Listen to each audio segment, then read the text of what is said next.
It's a little bit. Now, with one more ban to go, are we going to see another core ban from Cascade? Are they targeting Dream here with another core ban? They could easily think of an anti-Sven hero, but right now they've already kind of done that with both mainly the Slardar here, in my opinion. Morphling can beat Sven for the overall aggression Morphling plus Esprit can provide, and then minus armor Sven hates playing against. We've also seen, I think, yesterday in OGA, how Terrorblade is very good against Sven as well. The high armor, the meta, the ability of having overwhelming damage, matching the Sven's farm.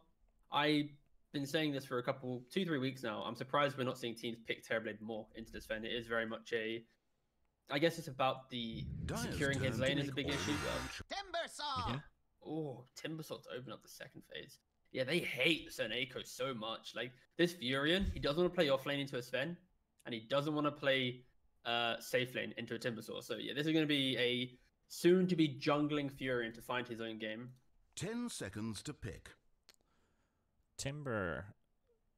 This hero's been picked more and more frequently these days. Is he still a go-to hero, or is he more a situational hero now?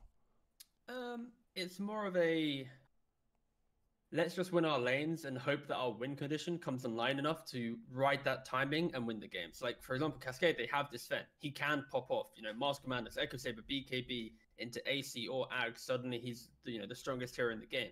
That's with the Timbersaw. It gives you, 15 minutes or so of pressure, just enough time for Sven to get to that kind of beautiful period of farm, and suddenly the game's in your favor. Issue is, if you don't ride that wave of aggression well enough, and Sven doesn't kind of win you that game at that point, Timbersaw falls off, and suddenly you don't have this initiating offlaner, and suddenly Sven's the initiator, his BKB gets low, and the game can get awkward. So I don't mind the idea of a Timbersaw. They just need, with the next 2 picks, to have some form of initiation. Otherwise, it's a lot of pressure on Sven this game. 1 minute and 15 up with Live to Win's third pick, and it's going to be a Faceless Void. So Void into the Sven. Can be a scary damage dealer against the Sven, but it can also work the other way around. Sven can also be a big nuisance for the Faceless Void. Yeah, the idea of the Void is, like, if you don't die inside that stun, you can, re-engage with the Time Walk. It is more interesting, though, in terms of the lane. They instantly pick up a Bat Rider. Oh, this is... Ow, this one hurts for sure. I'd like to see Cascade keep this Viper flexed open, because right now it could just be Snapfire 5, Viper being flexed between, maybe that mid lane and then the off lane most likely. Like, Timbersaw as well has some light flex, but I'd love to see this Viper get somehow slotted into this mid lane, and they just pick up a 4 on Cascade, because any move slow in mid lane can mitigate a Bat Rider lane, and Live to Win will have to show where this Bat Rider is playing. Of course, it could still be the offlaner right now, but could be, yeah. If they pick up a very apparent off lane and their lanes are locked in to bat off, a bat mid, off lane picked, void carried, then suddenly this Viper mid lane will be a good survivor against the Bat Rider. Ain't he always the win the lane, maybe win the game hero when it comes to Viper. And they're banning out double supports. Okay, it's Bat Rider off lane from these supports for sure. Omni Knight and Oracle. So 2 Heart Dispels taken away. So that's to keep the Bat Rider able to keep him able to lasso people. My phrasing is a bit bad here, but it's fine. I'm trying my best. Invoker. All right. So this is Live to Win's go-to hero. They're happy FN Invoker 2 games in a row. Same with Afterlife's NP. Yeah.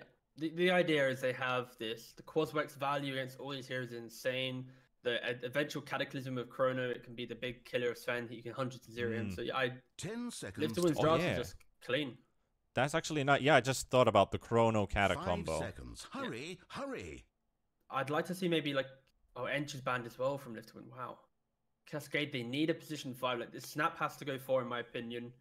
You need a position 5 that has some defensive capabilities to at least threaten the Bat Rider. You could also go for like a casual Crystal Maiden, play on the fact that you have slows, but it's so bad. Like, Cascade are in a really difficult spot here, actually. With only 8 seconds left, they probably too are panicking on what hero to pick.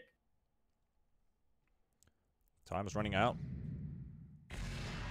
Nyx Assassin. All right, so classic bat counter, in a sense. Woo! This is what the people usually love to go for. And just before we start talking about Nyx and talking about the drafts as a whole, just want to give a thanks to our main sponsor who's helped out in the previous Pro Series and also this one, Monster Energy being the main sponsor for this tournament. Thank you for helping us out and organizing this awesome tournament. And to that, crack a cold one with the boys, as usual. Cheers to the boys and Monster. Let's talk about the drafts. Mate, Viper 5. That is the key thing here, isn't it? Look at that. I talked about move slow against back. Yeah, I talked about move slow being a very good thing for against Batrider, and they opt just to slap it in that 5 roll. Interesting. It will either be a game winner or a game loser, because of course in Dota you can't draw. So that analysis is technically correct.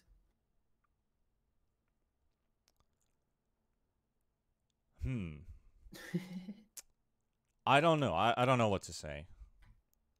That's right. Sometimes we don't need to say anything.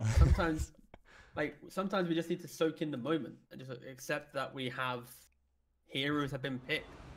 Heroes will die. Heroes will live. Some will win. Like, it's just starting to feel like you've seen the movie Mad Max, right? Bits and bobs. Oh yeah. So you'll know the witness me. There we go. This is a moment for that. We're witnessing a +5 Viper in game 2 between Cascade and Live to Win. So let's look at this. Wait, hang on. Kidaro, is he swapping to mid in the end? He's got branches. He's got smoke. Okay, no. He's the support. Okay. Yeah, calm down, Panda. I was looking at the branches, so I was like, all right, is he going mid or what? But they're smoking up. Once again, they're smoked up. But this time, Immersion, he is quickly rolling his way to get a ward out. But because of the smoke move speed, they are going to identify the fact that he has placed a ward here. Which is actually a very nice play. You know, buy a smoke, get to mid lane as quick as possible. When you're against mobility heroes, so Puck, sometimes they level orb to orb their way there. Earth Spirit will roll. And it's all about just getting the vision out as quick as possible. And unfortunately, like I said, due to that smoke, they're aware. But the wraparound, they see them. They want to go on Batrider. They do. That is the ugliest Batrider mount I've ever seen, and it deserves to die by the looks of it. Afterlife. Getting body blocked, so yeehaw!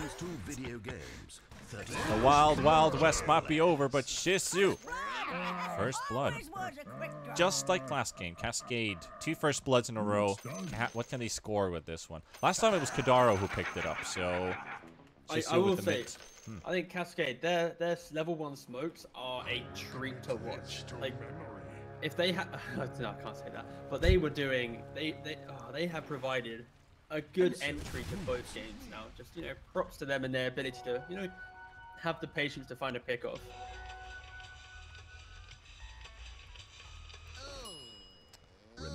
Alright, well, we get our laning stage underway. Bounties going 3-1, so Neko gets the only one for Live to Win. So Cascade first blood, 3 bounties, off to a doshful start. But look at this. Look at Soneko and Dream.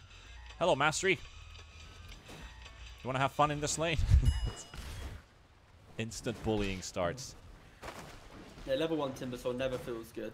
Soneko with the Blightstone, you can offset at least 2 of those stats because you take away 2 armor, so it's a matter of time for Master feels pretty happy here. Nyx getting to fight here with the Nature's Prophet, at least leads Soneko away from the lane. Will they body block this hard camp though? What I'm thinking here is, does he send one of the treants there? Does he allow it to stay? They're actually going to let this camp spawn. Miroslav wants to block it. There you go. There we go. Yeah. Technically what should happen there is, if Nyx doesn't block it, Soneko can then aggro the camp, connect the wave at the hard camp, therefore the next Radiant wave will just pass through. So it's important that Soneko wasn't to block it, and it's very good that Nyx quickly identified, oh wait, hold on, he can pull it. But Nyx ran away too quickly from the creep wave, therefore he completely scuffs the pool, and now the lane's pushing, and he's, yeah, the whole idea, the whole concept of pulling a creep wave, it's kind of dismantled now, so yeah. FN and Shizu got the snap into a bit of a XP lead and also CS lead. Gets that level 3 combo onto the Invoker. Positive side, he's Quaswex, so he gets a lot of regen back for himself. Somehow gets to fight off the trades from the Snapfire. Definitely take a lot of bullying though. Top lane is still repeating the same pattern as well. Yeah, exactly. He's gonna keep blocking. Oh, I didn't block it this time. Oh, he left the spawn. Oh, he gets he gets 2 of the creeps to stay. Oh yeah, this Nyx is having absolute mare. That means not so good of a time. Did he even attempt to go for the block? He did. Or did he realize too late? Like, he tried. I think he Okay. tried. He kind of shuffled in, but it was a roughie. A roughie indeed. All right. So, what about this bot lane? Let's see. The hard cap's available. KitGuvnor can get some pulls out. What's his trading potential? Usually Vipers are super scary to deal with. But since you don't have money from farm, so you don't get more regen. Well, not as much regen. He's very slow, but he also slows the opponent. Yeah, that's the key thing simply, is you want to have the slows against Batrider. You slap in a couple slows, Batrider can't get on top of the Sven. Sven with the move speed from Warcry, he can get away, so... Yeah, it's it'll be interesting to see how it plays off. The fact that Sven hasn't really died yet or had pressure, it is a product of the slows plus that stick. And I think level 4, when Batrider has a point in Flame Break, that'll be a big window where pressure can be applied.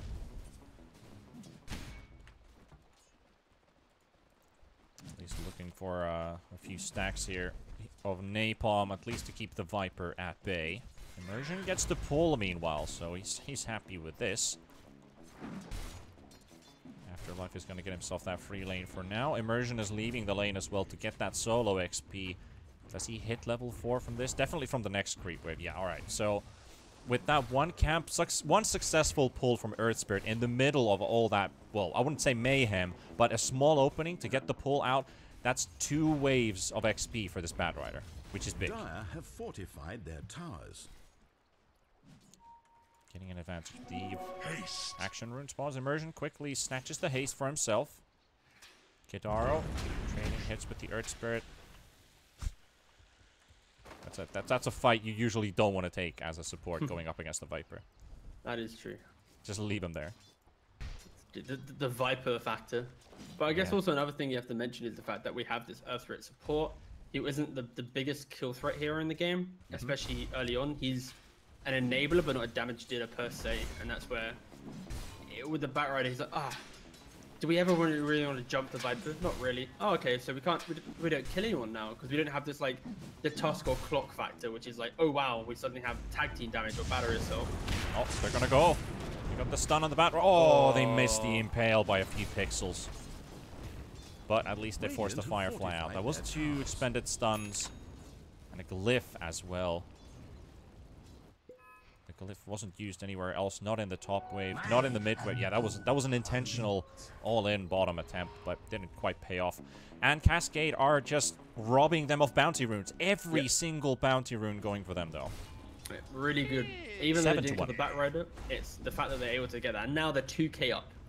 Simply because of the 4 bounty runes, the pressure that they applied, and the lack of early kills coming out. It does bode well. Timbersaw is a lane farmer, Sven is a lane farmer. Instant kill on mid. Burning alive. 1 stun from Nyx, and Mortimer's Kisses from near melee range. Yeah. And this is the product of this Timbersaw, right? It frees up the position forward to make whatever move he wants. He pressures bottom, secures bounty runes, goes mid. Like, the Nyx has had a hard game, right? He failed a couple pulls, Seneko bullied him a lot. But now he's feeling like, oh, wait a second, let me start applying map pressure. Furion right now can't do that, so yeah, really good recovery game from the Nyx Assassin. Feeling good. Found themselves Flame Break does come out onto Zitrax. Throws the stun of the Batrider. Tornado doesn't quite connect from FN. KitGuvnor is getting a lot of damage onto this Batrider. Maybe even a kill, potentially. 5 stacks are up. He's gonna have to let this Batrider flow away. At least he's dealt the damage that was necessary. These slows are so obnoxious.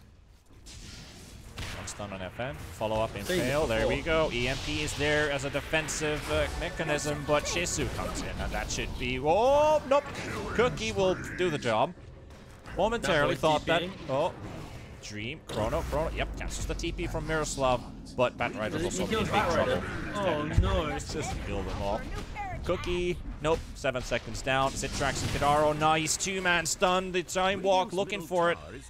But there's so many bodyguards for the Snapfire. Shizu 4-0-0. Able to walk out with that DD rune. That was an interesting fight. It was Chronosphere, TLDR. Yeah. It's the early damage though from Cascade. I just like the fact that they hit these lane winners in terms of, you know, Viper is obnoxious, Sven can farm, Timber owns the lane, Snap insane damage, and they're applying the pressure. Their 4 kills up, 3k now. And look at the vision though from Lift to Win. They now basically identify that this bot area of the map is super scary, and they have this triangular vision to try and protect their jungle, to try and protect themselves from the rotations. I'd love to see Cascade try and counterplay this and start getting a couple D wards out. Dire's top tower is being attacked. Oh, Seneko in top as well. No. Poor Seneko, no. Level 3. Level 3 Seneko, not much of a challenge for the Timbersaw. Meanwhile, Afterlife goes down as well. Kidaro gets that kill. By the looks of it, dot damage to do the work. And as we head into the 8-minute mark, we talked about 2k, now it's 3k. Triple net worth lead for Cascade. Early game flowing in their favor. Talked about that Timber, the impact he has, the effect he has. More precise to say, and on to FN again. Mortimer's kisses. And Miroslav with 1 stun. 7-1. Somebody might be singing Samba or Brazil somewhere right now as we are watching Cascade dominate this early laning stage. Dire's top tower is being attacked. Truly a better performance, especially from game 1. Like the key thing here is they're building a lead, they're getting the kills, but they need to be able to start applying some map pressure now, start taking some towers, like we're seeing with the Timbersaw in top lane. Ashamed of its past and its horrific crimes, Also, Mr. Panda, I will say you might want to make sure you're not continuing to stream to me on Discord, just in case it is affecting the main stream. Yeah, if it is, then I'll close it. I am actually. You know, just turn it off, mate, and then we'll be good to go. Seneko though, he's not good to go. He's good to die. Bye bye. Quick tip. Alright, so yeah. There we go. We might also have something going on with internet connection, but it might just be might be something that just passes by itself. So don't worry, ladies and gents. All should be all right. If it's affecting it, I mean, we did some changes there, so it should be good. Yeah. Immersion though. She's getting some bullying. Also, the Earth Spirit forcing him away, and Zitrax is rotating as well with the Sven. Very interesting early move from him. Cascade are dumpstering the laning phase, and this is the type of lead that you need, especially when you're playing up against a team that's a little bit more kind of experienced against better teams. They should know the dynamics of how to win. So Cascade, if they can build such an early lead, it gives them that cushioning if they are to make a mistake. Top tower is under siege. Gets burnt up alive. That's a 2nd kill for Liv to win. Most importantly, they get to come to contest the bounty runes. Oh, FN as well mid. Oh, the burn. Yeah, they're getting FN, but looking for a kill on Kidaro.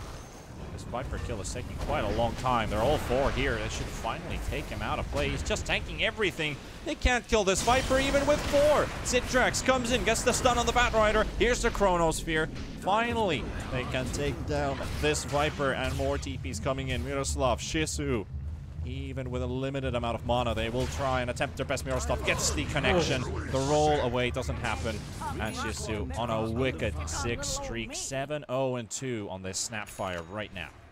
He's absolutely owning the game, but also I love the fact that Mastery, this entire time, he's never felt drawn into these fights. He keeps just playing his own game. Take top tier 1, move to mid, just annoy.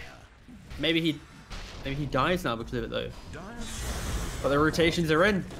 Nixon Snapper here. He's regenerating, and he's regenerating fast enough so he doesn't die to the damage output from Afterlife and from FN. Another kick from Immersion, but it's not going to be enough. Mid tower goes down. 13 kills for Cascade. Where do they go from here? How do they keep up this pressure? And most importantly, what is Lift to Win's timing right now? What are they looking at? So right now they really struggle because they don't have any damage. Batrider is meant to be a lane winner, and Invoker is meant to be that map presence enabler. Same with the Furion, but Furion doesn't have a game, Invoker doesn't have a game, Batrider doesn't have a game. Like they just don't do any damage, and that's why Cascade, they are 6k up. They have Timbersaw, a lane winner, Snapfire, insane early damage when you max out both your Scatterblast and your Cookie. But you pair that with the nuisance factor and the tankiness of Viper. Cascade, they're the ones who are really driving the game home. But for Live to Win, like you asked, what's their timing? It's to split push the map, play for numbers advantage, and hope that they can get a Sunstrike maybe into some layered damage on top. But right now, in a pure 5-on-5, they're not going to be winning any of these fights. They do smoke up, though. They are trying to look for a pickoff, and that is another thing they can do. Try and chain a couple pickoffs together and hopefully unlock a tower. They have good vision to do that. They do. Now, applying pressure to this bottom tier 1 tower, maybe finding a KeDaRO in the process. Emergent and FN coming in from the left side. They've got that nice tree path, and they will find the Viper. This time they should take him down before any reinforcements arrive. Miroslav is here. Standing in the Firefly. If they want to stun Afterlife, they can do it. Go onto the Faceless Void. Mortimer's Kisses. This is going to be enough damage. It might be. It's a close one. They need it just a little bit more. If a Chakram actually landed on top of Dream, it might have been enough. But he gets to deny the tower at the least. Miroslav. He's dead for, though. Ooh, bit of tiny lag spikes going on here. Yep. A little bit of lag, but that was a server. That was a server side bug. Right? Yeah, do not fear, do not fear. A little bit of an issue for Comrade Cascade. Sorry, don't know why I said Comrade. For Cascade, where they try to go for the tower defense and not able to get it. And this is where Live to Win, they can try and utilize this. They can try and keep poking and prodding around the map, and it's about survival now for Live to Win. You can see Seneco's itemization. He's going for that Meteor Hammer, I think. Or did he change for mech? He changed for mech, right? Thank God. Okay, he changed for mech. All right, cool. I was clicked on the wrong hero. I was clicked on Nix. I was looking at Seneko. Yeah, don't worry. I thought he was going to Meteor Hammer. I was like, wow, he really just wants to split push. But no, he is going for mech. He's trying to offset the damage that Cascade have just by making his team tankier. Yeah. Thank God it's not a Meteor Hammer. My God. Trying to apply reason to that. That would have been a bit worrying, definitely. Like, yeah. Why do you want to go for that? However, Mastery, you come to rescue Sven. Bit of damage output out, and the God Strength used as well, and the Chrono finally thrown out as well at the end of the lasso. Min-maxing the damage output, at least the Tornado onto Citrax. He's not getting anything out of this God Strength. Absolutely nothing. He tried, but he couldn't get anything off. Shisu still 20 seconds for the Mortimer's Kisses to be available. Mastery tanking down magical damage. His HP regen is completely mitigated to 0. He's taking more than he's regenerating because of the Magnetize. Ooh. Though, he does get to keep his life at least. Oh, the gobble up onto Immersion. Impale. Bye-bye. Damn, I'm good. Scary Granny. And this was kind of a highlighting factor in which it can show how Cascade still can allow Live to Win back into this game, where they do farm too much. When you're on a team with the early aggression, you feel confident in trying to really force the objective and force each bit of lane. You want to get that extra little bit of farm, eke out the most from the map. And if they keep doing that, suddenly then this global threat of a Fury and maybe the Batrider can start turning those around. So I think if Cascade, if they don't make this kind of over-the-top need for farm, they should be able to kind of continuously scale into this game. But if they do get picked off a couple more times, suddenly this Void will be very happy to play out this game and he won't feel too pressured. The seeds of fortune. Still at least able to maintain this lead for now. Hasn't really shifted at all. Still continues to rise for Cascade. A lot of big item pickups are coming up as well. They just revealed the Gobble Up as well on the Snapfire. Roshan is something that I'm really thinking about. It doesn't look like either actually have a fantastic Roshan, especially for Cascade. You've got Sven with a lot of damage output, but you need to commit with your God Strength for it. And once it's down, you're like, all right, we've got 2 minutes of not fighting at all. For Live to Win, you've got a Medallion NP, you've got high damage output on these heroes, but however, at the same time, the lasso was thrown out. KeDaRO lives, Afterlife goes down to Shisu with the Mortimer's Kisses once again doing work. 10 kills on the snap so far. Can they find more? Zitrax coming in from the back line. Ooh, very scary. But no, this Snapfire is playing out of his mind. Just every rotation has been good. Every need for kill, the quick ags, the fact he didn't also go for the Soul Room build that some players do. He just went all for himself, and it was very impressive. Well, they're gonna have to give away this tower at least. KeDaRO can set camp in bottom, get that wave pushed out. Continue farming up. What is Viper's itemization, by the way, as a support? Do you really get to watch many Viper supports? Because I don't.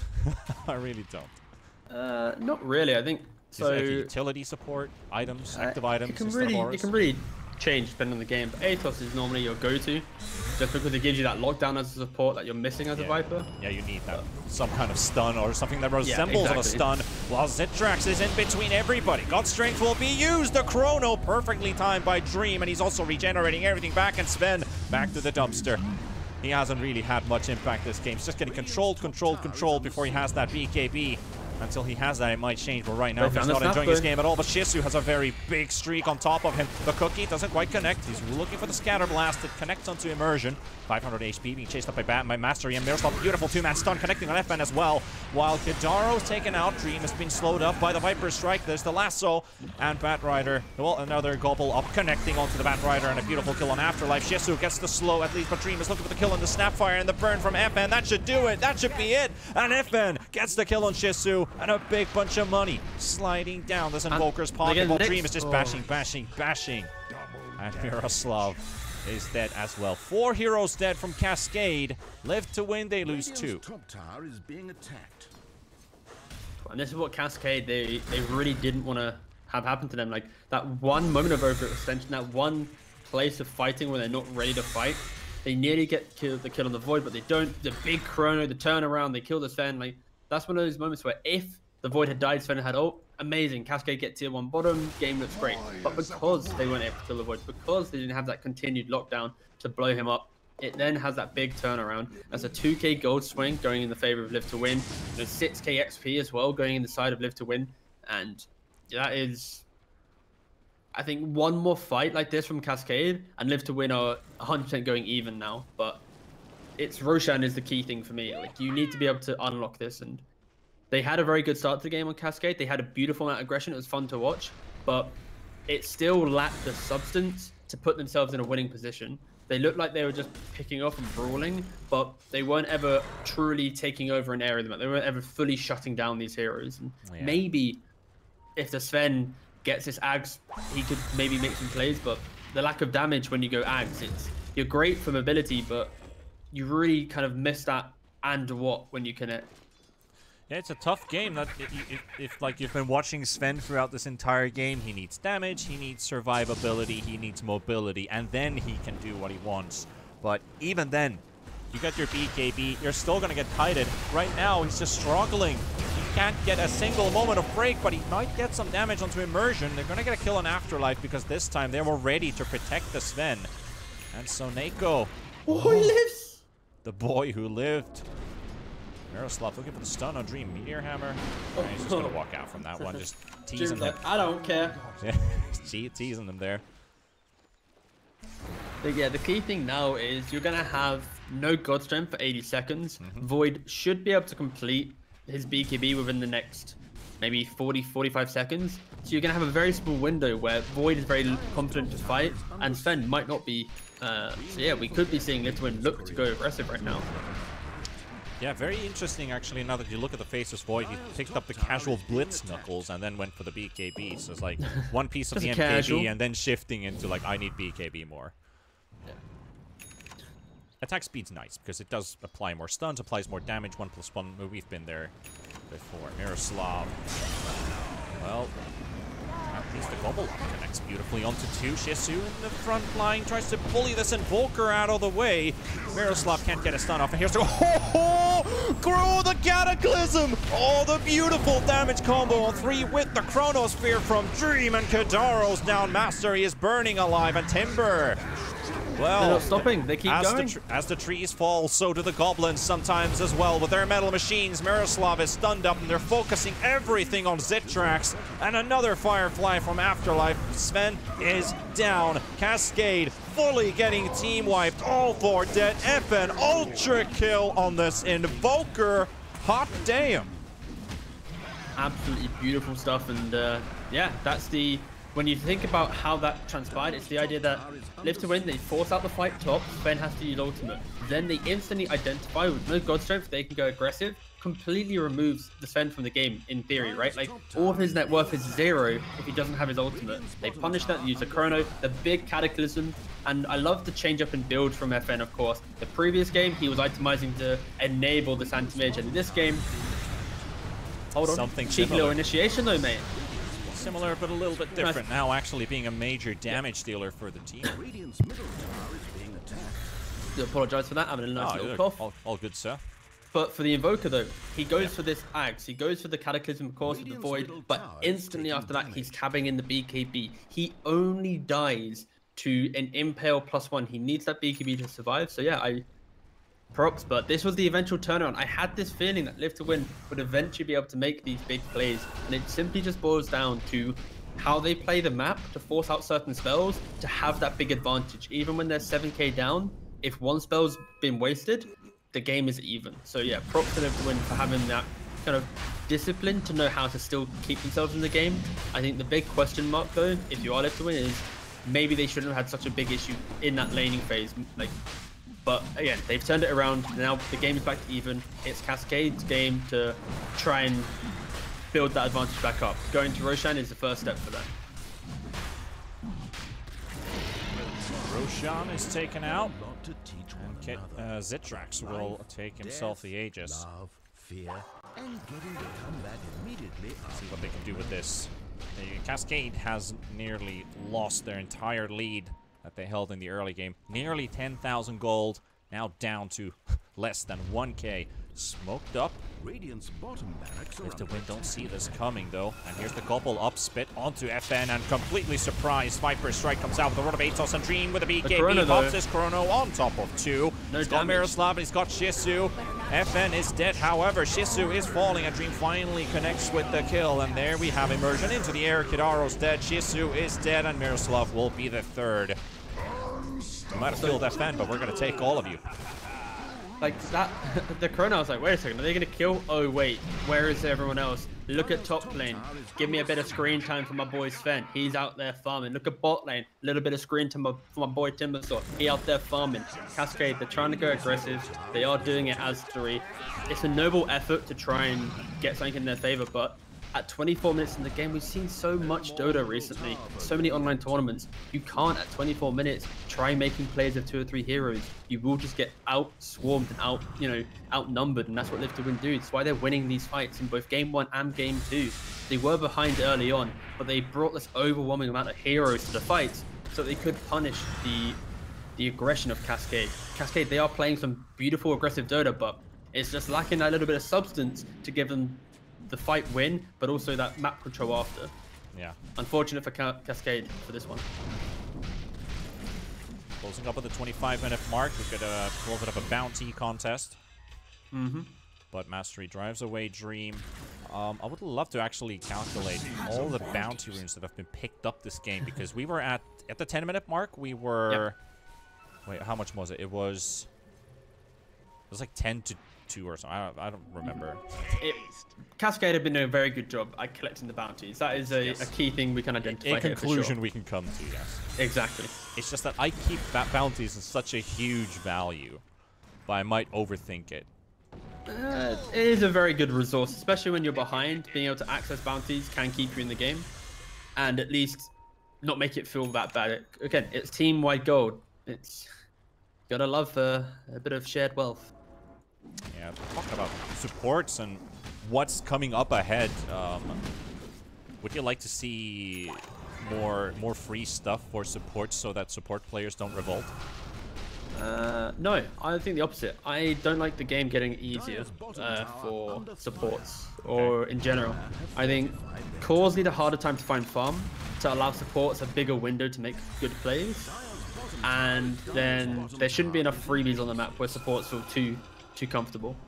All right, that's a pretty good, decent answer. Thank you. Yules onto the Sven, getting stunned up by Immersion. Holding on to God Strength for now. When does he get it though?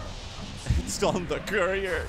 He might just get it on time. It's like, hello. He pops the shield. He gets the BKB, but does he get it off? The lasso comes out as well. The Cataclysm is on top, and they're going to take this Sven out. He's stunned. He's dead. He popped his BKB when he had like 1 HP. Here comes the Chrono from Dream as well, connecting on Shizu and Miroslav. They will get the tornado. Snap's going to die from it. Miroslav is also controlled. Mastery is down. 3 heroes gone from Cascade. 4 heroes gone from Cascade. And Miroslav, the lone survivor, the Nyx assassin, waddling away from this disaster of a team fight for Cascade. Sven gets initiated on, but he didn't have the BKB. When he finally got it, he used it when he died. They really tried to bait out that BKB reveal. Like, it was on the courier that's coming in. He was hoping that maybe a big spell was wasted. But with the Aegis, Liftwin naturally want to play differently in the fight. They want to bait out that first life and then capitalize on the Chrono for that second Aegis that when he respawns. And again, it just feels like Cascade, like in game 1, they have a big item timing coming, but they try and play as if it's already on their heroes. They're like 10 to 15 seconds away from hitting the timing, but they're making the play too soon. And Live to Win instantly punish that, instantly make the jump, and just really are punishing Cascade's aggression now. This Sven, he's having a rough one. And this is what I meant. When you have a Sven that goes Mom, Echo, Ag, BKB, you naturally feel like you have to have that +1 to kill someone. Only when you get Daedalus or when you get AC, that's when you are true form Superman. And the way that Cascade's playing right now, with that disconnection, but also the vision advantage that Lift would have in these fights, with the Earth Spirit rolling around, the Firefly, the trees on Seneko, it is hard for Cascade to position correctly to not get hit by a Chrono, to allow themselves to layer in the damage. So Lift to Win are now in the driving seat for this game. I just can't help how bad I feel seeing the Sven use the BKB in that last fight with like 100 HP remaining. It just hurts to see the 10-second BKB go to that. Shizu's 10-second BKB has also been used, and the couple up doesn't connect this time. Well, FN quickly reveals himself in lane, throws the meatball, blinks away to safety. Kadaro on the chase. Scouts a lane obs ward, quickly takes it out. And Cascade are also retreating. Trying to make a wraparound maybe from mid. 30 seconds for Chrono and Dream. Miroslav. It's the stun. Mortimer's kisses. They've tried this before. It doesn't work. It doesn't work this time either. Dream just BKBs and jumps away. Forces the Mortimer's kisses to be used, but it is his BKB down as well. Yeah. But now you can see Cascade, they're grouping up a lot more now. They are just looking to make a team fight, a team play, and it might bode well for them, but the issue is Chrono's back up for Dream, so they're going to have to try and bait this out and then take the fight after that. Alright, I just drew a circle next to Shizu because the creeps were dead, but they were still having the ZZZ snores and there was no corpses. I know, I have a bad sense of humor. Don't worry, man. It's just You're like, doing great. what is this? Oh man, don't even get me started with my sense of humor. Sven Daedalus. Right. Is this a game saver? He's not enjoyed his game so far. Not a single kill so far. Just being controlled. This time he's got his BKB. And if he can blow someone up quickly, maybe then. But it's just a lot of ifs. I have a lot of ifs in my mind, see? Well, there might also be some buts as Live to Win do smoke up into this high ground. Yep. Kadaro instantly dying. Alright, he's like, hello, bye-bye. Hold up. Safe dumps come out though, and a lot of freezing going on, but at least he's down now. Dream gets the jump to safety. Gets off the high ground. Mastery's there. Citrax right next to him. FN looking for the tornado. Catches the timber saw. That's a gem. If he falls, here comes Superman. And there's the Chrono. And Sven, he's just gone. He's just absolutely gone. Wrecked down to the ground. Mastery inside the Sprout. Immersion comes in as well with the roll. The meatball is there too. And FN gets the kill on Mastery. Shizu, BKB up. Immersion trying to get out. Dream. No BKB, no Aegis. They are probably going to have to disengage now. They got the big Sven kill. They found their big pricey pickoff. Another just going back in though. Once again, look at that. Immersion is the target once again here, but they can't get anything here. Kadaro dropping low on HP. They save the Earth Spirit barely. He does actually end up falling to the Viper's damage. And we have the Timber Saw being controlled. Buybacks are coming in, but a bit too late. Live to Win. They've controlled it all the way from the start. They might lose the Earth Spirit. And that's all. That's the only thing they lose. They force 3 buybacks, 4 deaths, And there might be more. Oh, Snapfire! Snap's gone. Miroslav. Death after death after death. All day he's looking. Oh, he was. Radiant's bottom barracks has fallen. He has the blink. New blink reveal. Oh, it's not really gonna do much, is it? A dieback now on the Snapfire. Truly a rough spot. But Cascade, they don't want to give up. They don't want to call GG. They're sticking in. The lack of damage from Live to Win might be the saving. No, I don't know why I'm trying to do this. Yeah, Cascade did pretty much. It looked pretty over. Yeah. Radiant's middle tower is Fair kit used, but to what avail? Exactly. The key thing here is the Snap did have that dieback. If the Snap was alive, maybe with the Viper to tank a spell and the Gobble Up, no Chrono, that could be a fight. But simply because that Snap's dead, it is Sven v the world. And Sven, like I've mentioned a lot of times now, he doesn't have the damage alone to kill these heroes. Another jump on the back line. And this Viper's just gonna... Well, he doesn't die to the tornado, but as Dream jumps one more on top of this Viper, that will be the end for Cascade in this series. Hold on, Live to Win, showing the respect. They back out and they just want to go for the top. Gives Cascade one fight left. This is literally the make or break fight for Cascade. They need to have that perfect initiation. We need to see the Gobble Up land onto that Void, blow him up with the Sven stun, maybe a Nyx as well on top. You take away that annoyance of a Chrono, suddenly Live to Win might be able to lose the fight. But again, this is looking rough. Definitely is. I don't think there's any coming back from Cascade now. Their game started off so nicely, but in the end, just, you know, all comes apart. Live to Win really showing why they are one of those stronger teams and capable of taking down even the hardest of opponents. Coming in second in the Epic League as well. Getting to fight against Alliance in Game 5. Winning through upper bracket runs. Now coming into a GSL format with the first series of the day. Looking like a straight up 2-0 for Live to Win. I think this is a team we can maybe watch and learn to some avail. Well, it's the fact that even when they're behind and they get outplayed in the laning phase, they have that discipline and ability to just poke and prod around the map. But Dream, there's that initiation. Yep, TeaGuvnor in the middle of all this action. Meanwhile, Miroslav as well. There's the Cataclysm, and that should do it. Jisoo is down, and TeaGuvnor are dead. Sven is also falling low, and GG is called mid-fight. Cascade tap out, and Live to Win take a 2-0. Well, I think this is... We need to look at this series, not for Cascade losing, but how Live to Win won. I think it's good that Live to Win were able to win this game for sure, but the way in which they lost their lanes and weren't able to make any plays up until, you know, minute 20, that is the type of performance where better teams would punish and beat Live to Win. So I think they should be kicking themselves a little bit that they weren't able to find their own entry into the game and that they had to wait for Cascade to play over aggressive. I think props to Cascade, their smokes before the bounty runes, their early pressure on the map was beautiful to watch, but eventually it got too much. They kept going for the plays, they kept splitting the map, they kept overplaying their hand, and that's where Live to Win capitalized on that.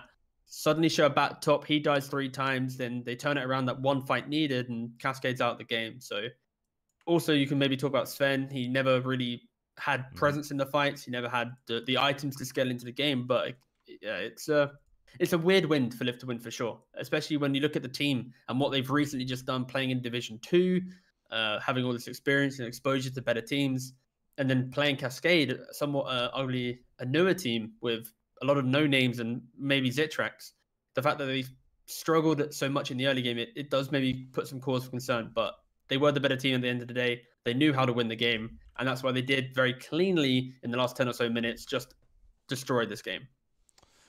He did, and that's our first series of the day. We have another one coming up right after this one, and we've got 2 interesting teams. It's been a while since we've seen Brame in action. This is a team you really want to watch.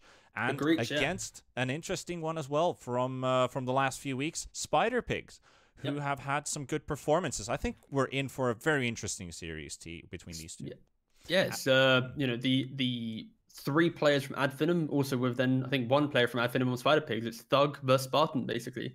The Greeks versus the Greek. It'll be a very interesting series to see if the new age Adfinum roster, obviously that's now Brame, has that same flair. And they haven't really been able to qualify for much recently, but this is the tournament for them to showcase what they've been doing in that off time in their own practice. Yeah, it'd be exciting to see for sure. Well, we're going to take a tiny break because we are on a rolling schedule. So we have about 15 to 20 minutes for the next series, which is Brame versus Spider Pigs.